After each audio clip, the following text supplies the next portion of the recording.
Buenos días, ¿cómo les va? Bienvenidos a No Somos Nada, el podcast internacional con eventual sobrevuelo sobre la actualidad nacional de Canal 13.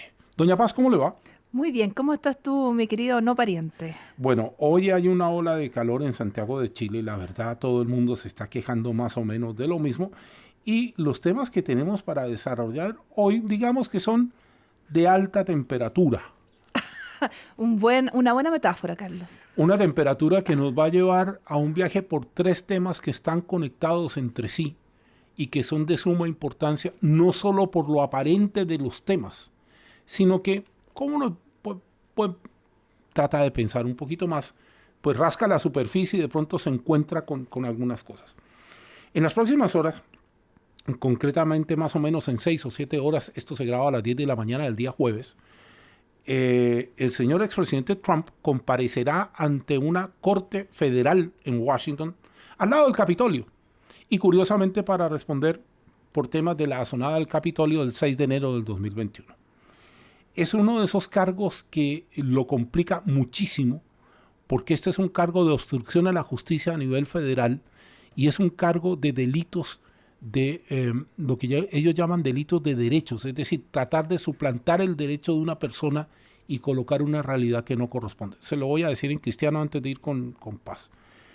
Lo que se le acusa a Trump es de tratar de desconocer un resultado electoral y haber manipulado todo para mantener esa ficción que por ahora todavía mantiene. Antes de ir con paz, les recuerdo que todo lo que digamos acá nos hace responsables únicamente a quienes emitimos nuestras opiniones y no son la línea editorial necesariamente de Canal 13. Paz.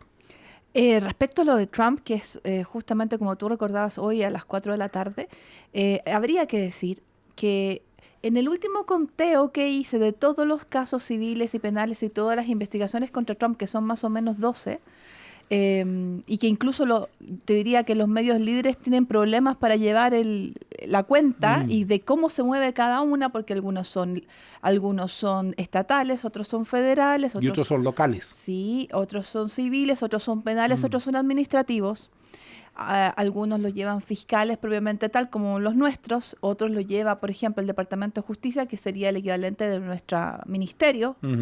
Entonces, es difícil llevar en la cuenta y por eso quizá en un caso que no era tan grave como el de Stormy Daniels, causó mucho revuelo, cuando en realidad en ese momento estaban pendientes los más importantes. Entre esos, por ejemplo, el caso Archivo Nacional, de los documentos que se llevó de Mar-a-Lago para su casa, exacto. O sea, documentos de la Casa Blanca que él se llevó a Mar-a-Lago.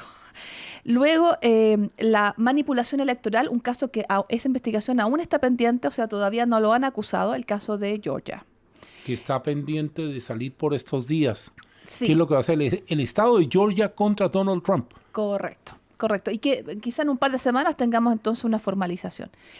Y lo de hoy, que diría que de la docena de casos activos es el más grave de todos, porque es un atentado contra la democracia y que todos recordamos muy bien, digamos que el problema acá no es que Donald Trump estuviera convencido de que a él le hubieran robado la elección o que él decidiera deliberadamente convencer a otros o mentir sobre eso, porque de hecho el fiscal estuvo subrayando esto, que las personas están protegidas por la Constitución si quieren mentir, pero el cargo no es por mentir. El cargo es por conspirar para desconocer un resultado electoral e impedir que las instituciones cumplan su rol. Y en eso además tiene co-conspiradores, que aunque no se nombran, sabemos que entre ellos, por ejemplo, está el famoso exalcalde de Nueva York y un buen abogado, Rudy Giuliani. Yo quiero ir un poquito más allá. La verdad es que como yo no soy abogado, pues soy ciudadano del mundo pensador antes que periodista. Pero estudiaste Derecho, ¿verdad? Sí, pero muy poquito. Estudié un semestre. Dejémoslo así. La cosa para mí es la siguiente. Aquí más allá del cargo, yo quiero hablar de las consecuencias. Y hay dos ataques sostenidos de Donald Trump de cuando era presidente y aún en dos ámbitos que son muy complicados. Primer ataque al sistema electoral en sí mismo, el mismo sistema que le había permitido a él llegar a la presidencia. Desconocer el voto por correo, sembrar dudas en estados claves, establecer la conspiración de la sustitución, es decir, aquella conspiración que dice que los votantes de una etnia fueron cambiados por otro para alterar el resultado electoral. Eso va contra la democracia en sí misma. Así es. Y lo tengo que decir con esa firmeza, va contra la democracia. Pero aún todavía peor contra la democracia es el asalto contra la justicia. Cuando yo soy acusado, tengo la posibilidad de declararme inocente y tengo la posibilidad de defenderme. Eso me lo da la justicia. Pero cuando yo hablo de que están utilizando la justicia como un arma en mi contra, cuando yo hablo de que la justicia está siendo manipulada, cuando yo desconozco hechos de suyo gravísimos, ni siquiera graves, gravísimos, como la sonada del Capitolio, y lo coloco en un estado de relativización que dice que a mí me están persiguiendo y hay una cacería de brujas contra mí, estoy mintiendo. Y cuando eso le llega a la base más dura del círculo de personas que creen en las ideas de Donald Trump, lo que estoy estableciendo es un ataque que me permite prácticamente socavar cualquier institución a la que yo trate de esa forma. Claro, ahora lo que a mí leyendo el documento completo de la Fiscalía, lo que a mí me impacta es el énfasis que la Fiscalía puso en decir que los cargos no son por mentir, sino por conspirar. Correcto. Entonces, por manipular, y ahí, por ejemplo, se describen actividades, por ejemplo, cuando él intenta y le dice al vicepresidente Pence, eres demasiado honesto, porque intenta decirle a Pence, tú no hagas lo que tienes que hacer dentro de la Cámara, que él como formalidad le tocaba hacer público los resultados de la elección, no hagas lo que tienes que hacer, y Pence le dice, bueno, es que no hay ninguna evidencia de que la elección sea fraudulenta. Y de hecho la acusación del estado de Georgia contra Trump es la presión contra el secretario de Estado de Georgia de alterar deliberadamente la elección. Es decirle, hay una llamada, hay un récord, yo lo leí, claro, que decía que el presidente ha dicho, ¿sabe qué? Consígame los votos donde quiera, pero yo gané en Georgia. Claro, así es, así es. Bueno, en ese caso todavía no vamos a tener desarrollo más firme y establecimiento de los hechos quizá en un par de semanas. Pero en ¿sabes qué? No sé si a ti te llamó la atención de que no se nombrara a ninguno de los co-conspiradores, que me parece notable. Y tal vez es porque yo creo que es tal vez una medida de fiscalía para presionarlos a que colaboren, y si colaboran, entonces no van a haber cargos contra ellos, porque todo el mundo sabe más o menos quiénes son. En todo caso, la sonada del 6 de enero, además de el atentado contra la democracia propiamente tal, contra la voluntad del pueblo, porque de hecho el margen de ganancia era bastante amplio, o sea, no era una ventaja chiquitita. Además de eso, recordemos que puso en riesgo la vida de los congresistas ese día, como ellos mismos han contado en varios documentales que se han hecho sobre ese día, incluyendo la vida de Nancy Pelosi, incluyendo la vida del mismo vicepresidente Pence. Uh-huh. Y el vicepresidente Pence ha dicho ayer en redes sociales que una persona que es capaz de este tipo de acciones no debe ser presidente de los Estados Unidos. Yo quiero cerrar este bloque, porque tenemos mucho para hablar de otras cosas también, diciendo que la democracia vive su hora más oscura cuando no es capaz de darse cuenta de cómo la están amenazando. Una cosa es la libertad democrática y yo por eso sacrifico lo que corresponda. Y otra cosa es permitirle a alguien que, sobre pretexto de la libertad democrática, empiece a mentir sobre ella y a desfigurarla y a acomodarla a como dé lugar. Aquí hay que tener mucho cuidado porque este libreto de desconocer los tribunales electorales, este libreto de desconocer la justicia se ha ido extendiendo. Y si no me cree, mire Brasil. Simplemente mire Brasil y de pronto si se da una vuelta por algunos países, incluido en el que vivimos, va a haber algunos atisbos de aquello. El segundo tema de esta mañana de jueves nos lleva a una consideración que es de esas consideraciones que a mí siempre me complica. ¿Hasta qué punto uno puede decidir suspenderle las garantías y los derechos a las personas sobre pretexto de combatir la delincuencia? ¿Por qué cae este tema a la mesa? Estaba de la semana pasada, pero nos colaboraron esta semana para ampliarlo. En El Salvador, y usted lo sabe, se lo hemos contado, se aprobó una noción que es antijurídica, que es el juicio colectivo y acusación colectiva, con una sola prueba. Pero de pasadita el presidente Bukele decidió aislar o cercar o bloquear la región de Cabañas en el centro de El Salvador para capturar a lo que él llama las bandas terroristas, con un despliegue de 8.000 soldados. ¿Por qué llega a la mesa esto? Porque hay una discusión eterna entre quienes propugnan este enfoque de combatir la delincuencia, es decir, con todo lo que se tenga, como se tenga, suspendiendo todo, y aquellos que creen que hay ciertas libertades que tienen que ser respetadas, aunque sea el peor de los asesinos de la vida. Y de eso vamos a hablar acá en No Somos Nada de Paz.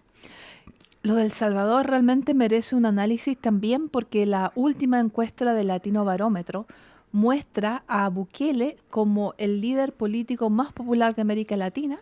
Esa encuesta lo eleva hasta el 90%. Sí.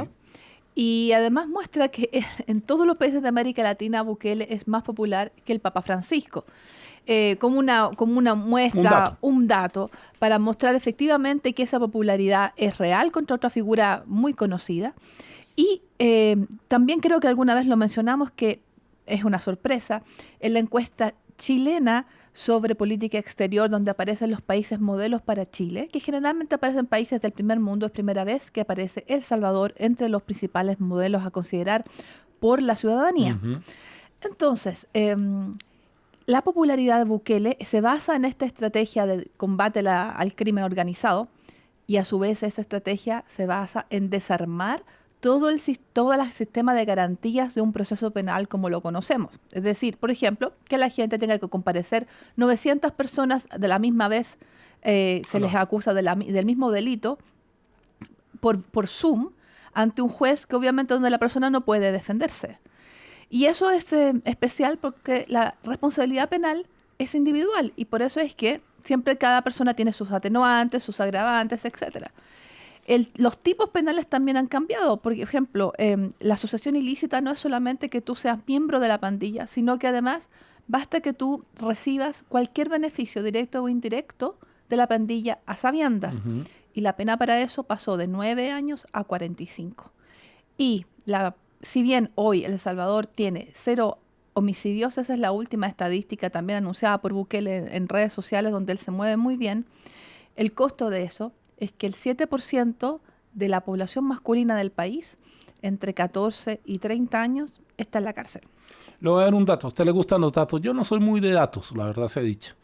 72,000 personas están presas en El Salvador en este minuto. Y digo presas porque no están retenidas, están presas. Sin cargo alguno, sin comparecer ante tribunal alguno y con 24 meses garantizados de estadía en esa detención, antes de que se le formulen cargos, si es que la Fiscalía no decide ampliar el término de la detención. Yo hablaba de democracia en el segmento anterior, y una de las cosas que la democracia tiene que prestigiarse es con el respeto de los derechos de las personas. Yo no estoy defendiendo a los delincuentes, lo voy a volver a repetir porque a veces la gente no escucha. Yo no defiendo a los delincuentes, pero las personas tienen derechos que les son inherentes a ser juzgado y a ser condenado en un tribunal con las garantías y por lo menos un abogado que, entre comillas, defienda sus derechos. Selectivamente, cuando yo cerco o aíslo una región, lo que estoy diciendo es algo que pasó en muchos de nuestros países durante las dictaduras. Bloques de militares y policías que llevaban a una barriada en cualquier capital latinoamericana y se llevaban a todos los que ellos presumían eran delincuentes. Los resultados de eso los conocemos.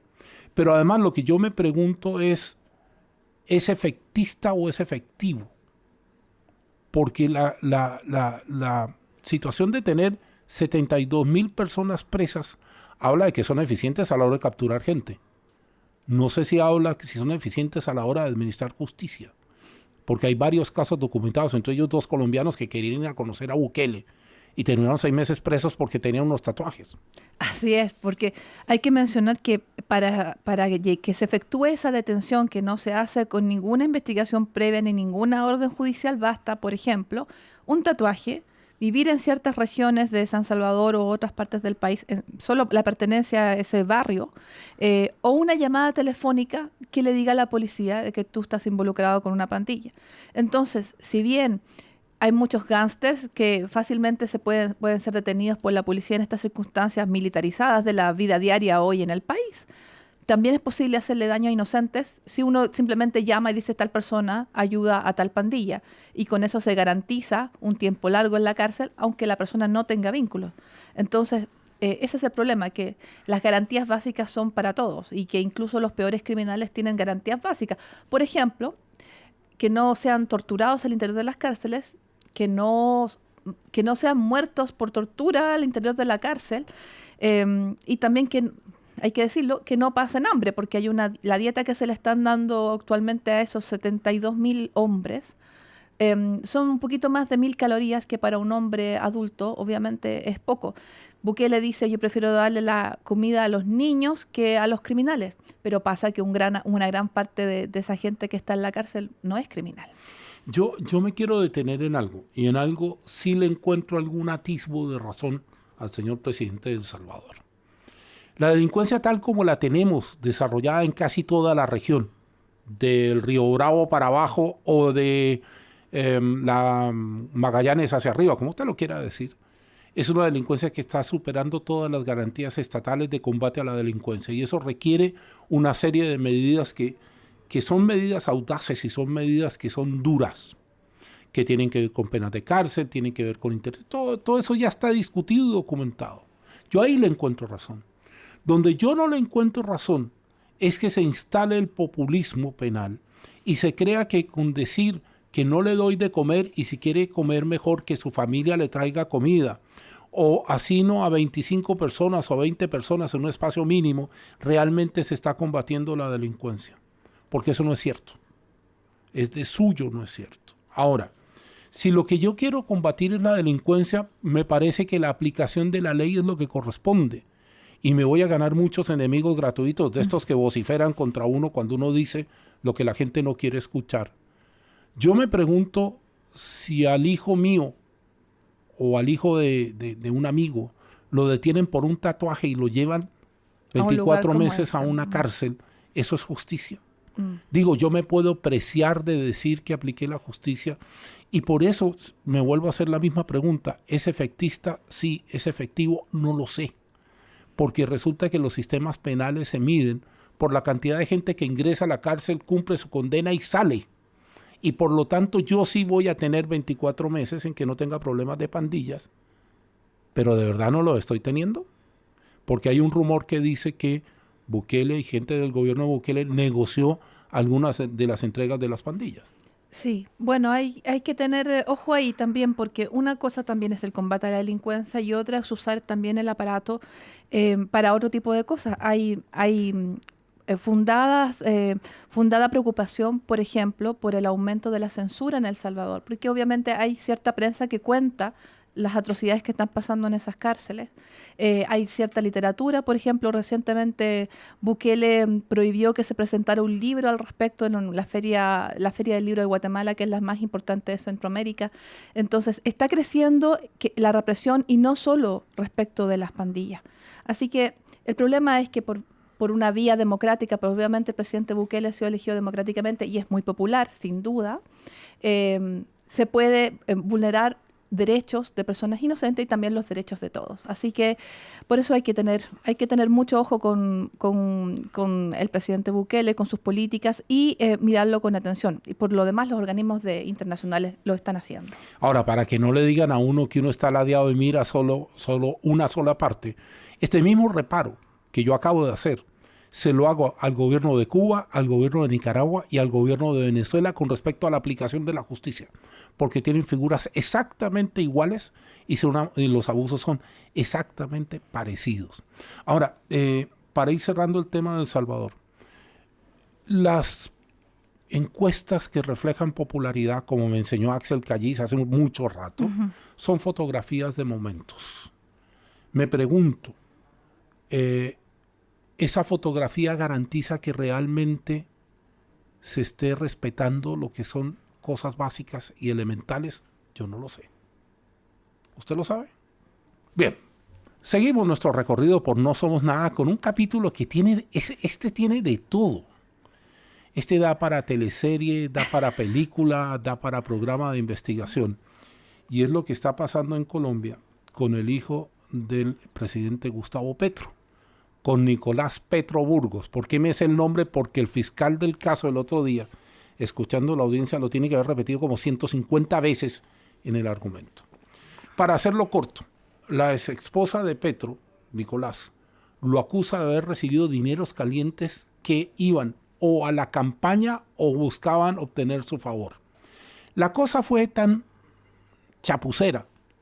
Buena palabra. Que una persona que ganaba X millones de pesos colombianos tenía 5 y 6 veces ese patrimonio invertido sin poder justificarlo. Esa es la cosa aparente. Y voy a hacer lo mismo que hice en el caso del expresidente Trump, y aquí quiero entrar más en profundo. El tema de fondo es cómo va a salir el presidente de esta. ¿Cómo va a lograr, primero, demostrar que él no tenía ni idea de lo que estaba haciendo su hijo? Cosa difícil, por cierto, hay que plantearlo así. Pero segundo, ¿cómo va a lograr que la presidencia colombiana, que ya venía manchada desde la época de Samper Pizano, con el famoso proceso 8000 y los dineros de narcotráfico que entraron a esa campaña, que le valieron a Samper que la visa de Estados Unidos le fuera retirada, no se la devolvieron. Samper no puede entrar a Estados Unidos. ¿Cómo le restaura la presidencia colombiana ese brillo que estaba manchado no solo por Samper? Había manchas y sospechas sobre el expresidente Santos, Nobel de Paz, que declaró en el caso de Brecht. Había manchas sobre el expresidente Uribe en el caso de narcoparamilitarismo. Y había ciertas sospechas sobre el expresidente Duque en términos de haber facilitado la vida. La presidencia colombiana está enfrentando un dilema paz muy fuerte con respecto a dos cosas. Primero, tiene que garantizar que el presidente no sabía. Y aún así, garantizando eso, tiene que garantizar otra cosa. Y es que Nicolás Petro Burgos, si es que es culpable, va a recibir todo el peso de la ley y no se va a hacer ninguna distinción. Sí, yo tengo la tendencia a enlazar cosas, entonces recuerdo que aquí en esta misma mesa conversamos el caso de este alto directivo de la campaña de Petro. ¿Te acuerdas que lo hicieron embajador en Venezuela? Benedetti. Sí. Armando Benedetti. Y que él, en un día de furia, manda este audio a la jefa de gabinete de Petro y justamente dice: si ustedes no me tratan como yo merezco, entonces yo voy a contar todos de los dineros mal habidos, solo dijo eso, de la campaña. Entonces, esto me recuerda justamente esta historia que ha mencionado Fiscalía respecto del hijo del presidente, de los dineros que fueron entregados a la campaña por personas de oscura reputación, y al mismo tiempo un fantástico aumento de patrimonio de Nicolás Petro. Bueno, lo que aquí creo que diferencia el caso de corrupción de otros casos, y también de casos que pueden involucrar ministros, etcétera, de distintas administraciones, es el vínculo demasiado cercano entre el presidente y su hijo. Entonces, digamos, eso es lo que complica muchísimo. Por supuesto, el presidente ha hecho lo correcto, que es decir, aquí no va a haber ningún tratamiento especial.